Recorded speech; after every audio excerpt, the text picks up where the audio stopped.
I'm JARV, and today we'll be talking about small businesses. Basically, we are in the 21st century, and the way that business works in the 21st century is considerably different than in the 20th century, at least in the earlier portions of the 20th century, like in the 1950s and to the 1970s.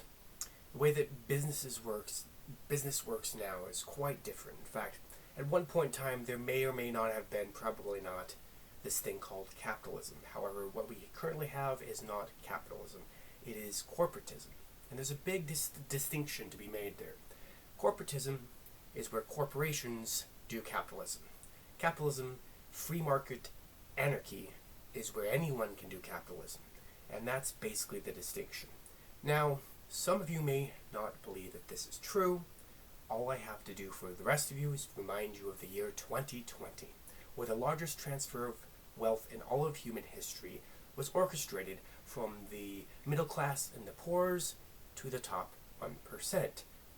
Why or how did this happen? By some corporations, the big ones, being assigned by the government in a fascistic way as essential, and all other small businesses not essential. That's it. That's all it took, was the government saying, we like you guys, we don't like you guys. And hundreds of thousands, or I think it was hundreds of billions of dollars of wealth transferred just like that from the middle class and the poor to the 1%. The thing is, this is not all that's going on. There's also a new government system which comes from China and has been spreading throughout the West.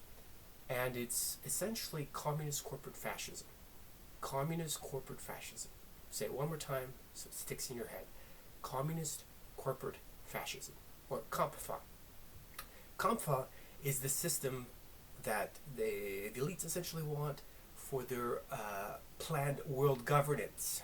You know, Ugu Big May, ONE, WORLD, GOV, you know, that is essentially the goal, the 2020 goal, the 2021 goal, the 2030 goal, the 2033 goal, you know, that's the goal, and that's what they're working on, is for this new empire that's allegedly forming in the Middle East, in a certain small little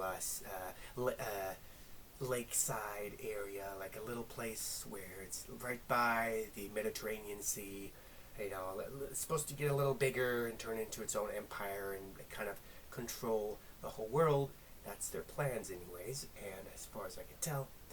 And, you know, they use organizations like the World Economic Forum and BlackRock to make sure that everyone is playing by their rules. And it used to be the DIE, Diversity, Inclusion, Equity, of the ESG, Environment and Social Governance, that BlackRock was using to control corporations.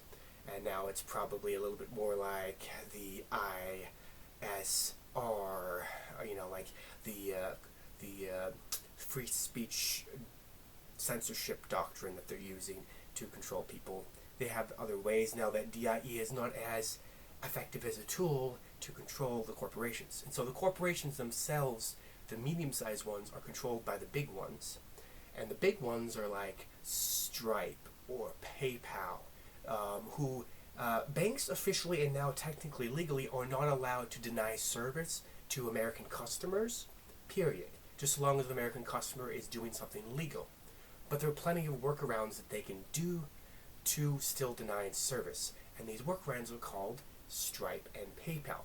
It's basically impossible to just accept through your bank processes as a small business. So you have to use Stripe or PayPal. And Stripe or PayPal, being not banks, wink wink, reserve the right to ban or censor or shut anyone off for any reason. And basically the way they do it is they want you to think, using no-speak terminology like risky business, that you are a risky business. But make no mistake, a small business is a risky business. All small businesses for these big corporations are risky business. And so if you're not processing hundreds of thousands of dollars right off the bat, you are a risky business. They might not make enough money for you, And plenty of people who run small businesses have just been shut off. Even if you're running thousands of dollars in sales right off the bat, they might still shut you off for ideological reasons, like they did Eric July, PayPal, for example. So there's plenty of examples of where this has happened. You probably don't know about this because it's kept down low. They don't want you to know about it. So it's just a few people being millions probably, who haven't quite made it yet in the hundreds of millions of transactions category, who they can just be like, you'll never make it. Because basically, they change the rules as they go. What they will do is something like this. Stripe, which is, objectively, Stripe and PayPal, the leading ways all crowdfunders raise their money. They use the banks through Stripe and PayPal to operate. And so what Stripe or PayPal might say is, for you though, our terms of service say we don't accept crowdfunding, right? Even though everyone who does crowdfunding uses Stripe or PayPal, they'll either change the terms of service just for you, applying them unfairly, or they'll straight up lie to you and gaslight you and deny your service because you are a risky business, which just means that you are a small business or a business that they don't want to succeed. And this is what they do and what they have been doing. This is corporatism. They create this imaginary golden ladder, and as soon as you touch the ladder or try to, they